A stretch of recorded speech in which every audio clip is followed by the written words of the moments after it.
Hello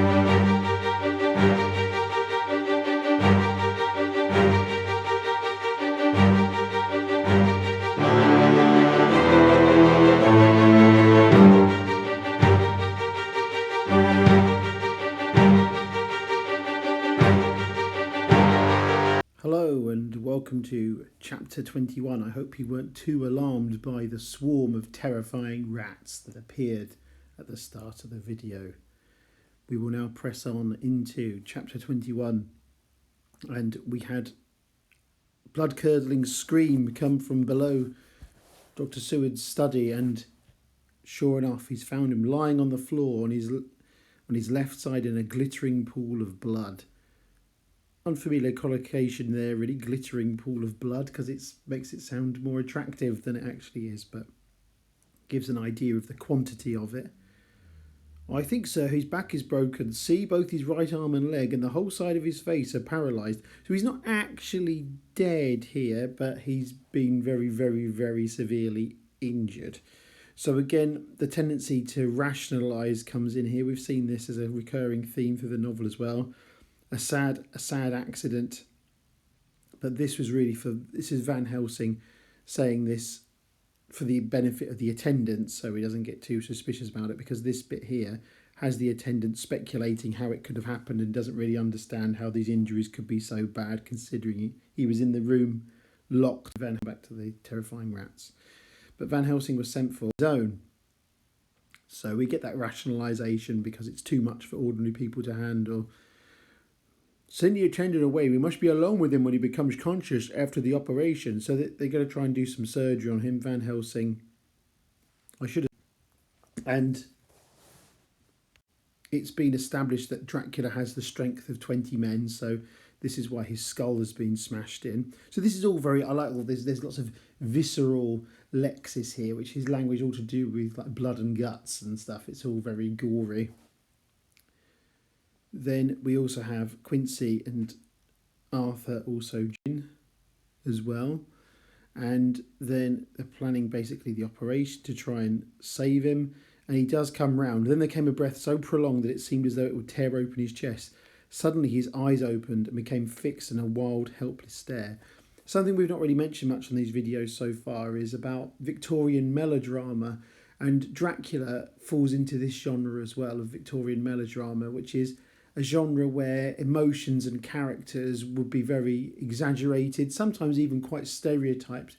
But Victorian readers really didn't care. There's lots of Victorian fiction falls into the Victorian melodrama category, like, Dickens, really, a lot of that, where you've got characters who are often quite broad stereotypes with often ridiculous names, but it wasn't meant to be taken completely 100% seriously, and the readers were used to suspending their disbelief a lot of the time. So even with things like that Count de Ville stuff, it's so obvious that it's the villain in disguise. That Victorians were kind of tolerant of this kind of thing, which to us seems a bit too on the nose, really. But so this is a very kind of melodramatic, exaggerated death. So he's almost dead, but he comes alive enough. He's restored to health enough just to impart some useful information in true kind of operatic fashion, I suppose, in some ways. But anyway, melodrama is the key term there. And he has his description of what happens. So we know that Dracula in his mist form, but he appeared to Renfield. More of these physical descriptions of Dracula, the predatory kind of lexis there as well. And remember, Dracula has to be asked to come into a building. So I wouldn't ask him to come in at first, though he knew I wanted to, just as he had wanted all along. Then he began promising me things, not in words, but by doing them. How? By making them happen, just as he used to send in flies when the sun was shining. Oh, that's where all the flies came from, because Dracula has an affinity for spooky animals and anything to do with death creatures, and also death's head moths as well, as we see here. Then he began to whisper, rats, rats, rats, hundreds, thousands, millions of them, and everyone alive, and dogs to eat them, and cats too, all lives, all red blood with years of life, and not merely buzzing flies. So Dracula sent him these animals that he could control, and again, you had a taster of that with the opening sequence to this video of the sheer terror of those gathering rats. But also, There were thousands of rats with their eyes blazing red, like his, only smaller. Interesting choice of capitalisation here on the pronoun. That's normally reserved for God, so Stoker is probably trying to convey Renfield's subservience to Dracula and how he sees him as a character as well. All these lives will I give you, I, and many more and greater, through countless ages, if you will fall down and worship me. And then a red cloud like the colour of blood seemed to close over my eyes. So he seems to be hypnotised, basically, and he's tempted by Dracula's offer, which is, again, the theme of, like, the devil, temptation and everything. So you can see all of these things connecting. Come in, Lord and Master. So he lets him in, because vampires are this weird thing of only being able to go into a building if they're invited into it. So Dracula has been visiting, obviously, over several nights. He sneered at me, and his white face looked out of the mist with his red eyes gleaming. He went on as though he owned the whole place, and I was no one. So Renfield learns the hard way for his servitude to Dracula. He's completely kind of ignored and frozen out, because Dracula seems more interested in ladies to convert them into vampires, doesn't he, rather than Renfield. So he's clearly deceived him here, which again is very demonic, very devilish. It's that kind of idea. Is devilish a word? Devilry, I know that's the word, but anyway. Devilish, that's what it is, isn't it? Devilish, that's it. Devilish connotations, sorry. Got mixed up with my demons and devil words. Then Mina, when Mrs. Harker came in to see me this afternoon, she wasn't the same. It was like tea after the teapot had been watered, so there's a simile there. I didn't know that she was here till she spoke, and she didn't look the same. I don't care for the pale people. I like them with lots of blood in them, and hers all seemed to have run out. So again, all the dots are being connected for us in terms of, we know, again, the audience, dramatic irony, we're a bit ahead of who refer to themselves as the crew of light, the goodies, essentially. He had been taking the life out of her. So I could feel that the rest quivered as I did, but we remained otherwise still. So that's the moment when they all realise, Van Helsing and co. all realise, he's been drinking Mina's blood. So when he came tonight, I was ready for him, and I saw the mist. We've got those pronouns again as well. I saw the mist stealing in, and I grabbed it tight, and I heard that madmen have unnatural strength. So that's another good one for crossing boundaries and liminal spaces and sanity and insanity. And there is, for people with severe mental health problems, there is a reputation of having effectively extraordinary strength because of that intensity of emotion and that kind of raw, almost like a raw animal power, it's sort of described as. It's one of those things where it's part folklore, part true, probably, I would expect. But he comes in and he tries to hold him back, but basically they burn into him and my strength became like water. He slipped through it. When I tried to cling to him, he raised me up and flung me down. So how he got his injuries. So with all this, they know they've got to go and rescue Madame Mina. Should we disturb her? There's a bit of Victorian morality coming in here. It's a lady in her bedroom. This seems completely inappropriate, so there's a bit of caution here. But Van Helsing said solemnly, "You're always right, but this is life and death. All chambers are alike to the doctor, and even were they not, they are all as one to me tonight." So obviously this has got to be done. It's a life and death situation. So they all bundle into the room, and actually Van Helsing actually falls over. Not a very heroic entry into the room. Way off he falls over. Anyway, but you've got this bizarre tableau presented here. Stoker presents this really interesting scene here. So we have, on the bed beside the window lay Jonathan Harker, his face flushed and breathing heavily as though in a stupor, so he's been hypnotised effectively as well. Kneeling on the near edge of the bed facing outwards was the white-clad figure of his wife. By her stood a tall, thin man clad in black. So they recognise this, obviously, that is Dracula. There's the Count. But what he's doing is a bit weird. So he's got, with his left hand, he held both Mrs. Harker's hands, keeping them away with her arms at full tension. His right hand gripped her by the back of the neck, forcing her face down on his bosom. Her white nightdress was smeared with blood, and a thin stream trickled down the man's bare breast, which was shown by his tore open dress. So there's lots of sexual connotations on here. There's a transgression because Van Helsing is in this married couple's room. Blood is being exchanged again, and we talked about that back in earlier chapters as well. So Stoker is using this to represent ideas about infidelity. Some critics think it's to do with sexual health as well, the idea of vampirism and blood and illness, and so there's definitely some mileage to explore on that as an idea as well. And also it's a subversion of like parent and child relationship as well, but this is an adult relationship and it's forced, and there's lots of really interesting boundaries being crossed here as well. The attitude of the two had a terrible resemblance to a child forcing a kitten's nose into a saucer of milk to compel it to drink. So this really represents Dracula is effectively grooming Mina to become a vampire herself. And they disturb him, so the Count turned his face, and the hellish look that I had heard described seemed to leap into it. His eyes flamed red with devilish pattern. That was it, the devilish word, there you go. The great nostrils of the white aquiline nose, we've already established that means eagle-like, so more predatory language there. Nose open wide and quivered at the edge, and the white sharp teeth behind the full lips of the blood-dripping mouth champed together like those of a wild beast. So more predatory lexis there as well. Van Helsing uses the sacred wafer as well, and this temporarily causes Dracula to recoil slightly. And then in a sequence you can easily imagine all of the goodies, the heroes advance lifting their crucifixes to try and repel him as well.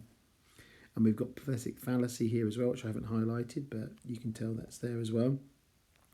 Mina is very different as well. Her face was ghastly. Her eyes were mad with terror. And Van Helsing whispered to me, Jonathan is in such a stupor such as we know the vampire can produce. We can do nothing with poor Madame Mina for a few months till she recovers herself. So they managed to repel Dracula, and they also bring Hark around, or Jonathan Hark around. In God's name, what does this mean? Harker cried out. Dr. Seward, Dr. Van Helsing, what is it? What has happened? What is wrong, Mina? Dear, what is it? What does that blood mean? My God, has it come to this? So there's all these exclamatory sentences. We've got parataxis, we've got exclamatory sentences, we've got interrogatives. So again, Stoker conveying a sense of panic here about what's happened. And it's also a good one, I suppose, for liminal spaces, because he was asleep and now he's awake. He's crossed over with this as well. Professor held up his little golden crucifix and said with wonderful calmness, Do not fear, my dear, we are here, and while this is close to you, no foul thing can approach. So rescue Mina, basically. So this again is some of your gothic tropes, really, of a woman in distress, and Mina's moral integrity is also now being threatened by Dracula as well through no fault of her own. So this has got higher stakes. It's a terrible joke. I keep using it again and again. And unclean, I must touch him or kiss him no more. This is connotations of leprosy, actually, which is a nasty disease. Then we have, I could not see him anywhere in the passage or any of our rooms. I looked in the study. This is what Lord Godalming found, actually. But Dracula, very focused on what he was doing, managed to trash all of the records. It's a bit weird, this bit, because there's no real consequence to it. I suppose Stoker's trying to show that Dracula is a devious and cunning villain, but they then say, oh, thank God there's a copy in the safe. So it sort of goes nowhere, really, as an idea, doesn't it? But I think it's probably to show how cunning Dracula is, and he went to destroy all their records, basically. Then it turns out that Renfield is dead, because Dracula's gone in and just finished him off. That Quincy was outside hiding behind a yew tree, but I did not see him, but I saw a bat rise from Renfield's window and flap westward. I expected to see him in some shape go back to Carfax, but he evidently sought some other lair. So he's not going to come back to Carfax. He's gone off to one of his other bases. So he did some good scout work there. Then we have Mina's account of what happened. So do not fret, dear. You must be brave and strong and help me through the horrible task. Then indeed my heart sank within me beside the bed as if he had stepped out of the mist, or rather as if the mist had turned into his figure, for it had entirely disappeared. Stood a tall, thin man, all in black. I knew him at once from the description of the others, the waxen face, the high aquiline nose, on which the light fell in a thin white line, the parted red lips with the sharp white teeth showing between, and the red eyes. So actually, really, this echoes the description that Renfield said, and again, probably deliberately, to show that they're all part of Dracula's, effectively, like his vampire network, really, isn't it? And when Dracula arrived in the room, he threatened Jonathan's life. So if you make a sound, I shall take him and dash his brains out before your eyes. And of course, Dracula really would do that. You may as well be quiet. It is not the... I can't remember my Dracula voice. Hang on, I'll try it again. It is not the first time or the second that your veins have appeased my thirst. So, again, that's a good line for this. So obviously, without them realising, he's been feeding on Lucy. Not Lucy? Oh, he did feed on Lucy. He's been feeding on Mina for several nights in a row. Then he spoke to me mockingly, he says to Mina, and so you, like the others, would play your brains against mine. You would help these men to hunt me and frustrate me in my designs. And then he also says he's very confident, isn't he? He's very cocksure. Against me who commanded nations. So again, this hints that he's... Well, it's not so much hints as it alludes to his very long lifespan. And he's obviously, his life goes back into medieval times. And we heard from Arminius, Van Helsing's friend. Well, not from him directly, but indirectly from Arminius through Van Helsing. That he was this historical figure and the background of the Dracula family. Then this all reflects liturgical lexis. It's all very church service kind of related, isn't it? Flesh of my flesh, blood of my blood, kin of my kin. It also sounds like a kind of dark, twisted marriage that Dracula's put Mina into. My brain says, come to you, shall cross land or sea to do my bidding, to that end this. So he has power over her. With that, he pulled open his shirt and with his long sharp nails opened a vein in his breast. So she ends up being force-fed Dracula's... Well, it's probably not really Dracula's blood. It's just the blood that he's drunk has gone inside his body, maybe mixed with some other blood. And that's all part of the Dracula power network, effectively. So we have the end of the night, the sun's rising. And, of course, this has been pretty catastrophic for our heroes. And Mina is now really effectively on the path to being vampirised, and she has to be protected if they don't want what happened to Lucy to happen to Mina. So it's got personal. Anyway, hope you've enjoyed listening to that. Hope you found it useful. Good luck in all your endeavours, and have a good day or night wherever you are. Thank you very much. Goodbye. Oh, I forgot to say like, comment, subscribe, bell, Bye.